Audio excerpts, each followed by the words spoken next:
তো নমস্কার বন্ধুরা, আজকের এই ভিডিওতে আমরা শিখব জমির চটাক হিসাব। বন্ধুরা, জমি পরিমাপের ক্ষেত্রে চটাক হচ্ছে একটি পরিমাপের একক। তো আমরা দেখব এই ভিডিওতে জমি পরিমাপের ক্ষেত্রে চটাকের হিসাব কিভাবে করা হয়। আমরা এই ভিডিওতে দেখব এক চটাক জমি কতটুকু, একটি জমির এরিয়া কতটুকু হলে এক চটাক জমি হয়।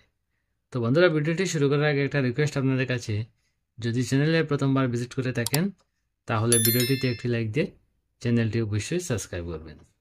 তো প্রথমে আমরা দেখি এক চটাক জমি। এক চটাক জমি কত বর্গ ফুট? তো এক চটাক জমি হচ্ছে 45 বর্গ ফুট।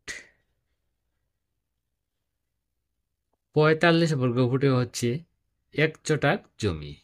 এবার আমরা দেখি এক চটাক জমি কতটুকু লম্বা এবং কতটুকু প্রস্থ হলে এক চটাক জমি হয়। তো বন্ধুরা, মনে করেন এখানে একটি জমি আছে। তো এক চটাক জমি যদি 45 বর্গ ফুট হয়, এটাকে যদি আমরা রুট ওভার করি, 45 বর্গ ফুটকে যদি আমরা রুট ওভার করি, রুট ওভার করে হবে 6.71 ফুট।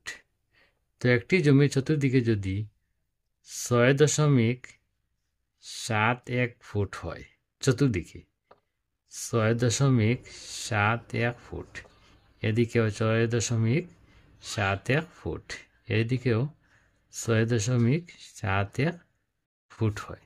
একটি জমির চতুর্দিকে যদি 6.71 ফুট হয়, তখন হয় এখানে এক চটাক জমি। এক চটাক জমি।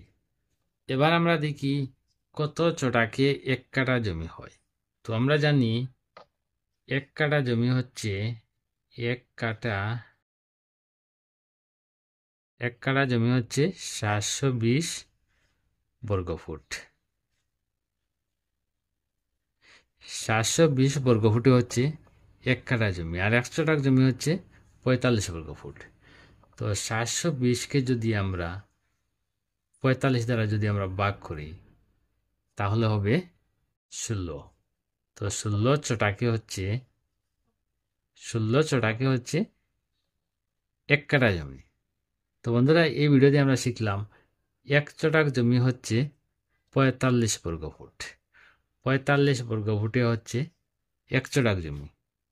আর একটি জমির চতুর্দিকে যদি 6.71 ফুট করে হয়, তখন হয় এক চটাক জমি। আর 16 চটাকে হচ্ছে এক কাঠা জমি।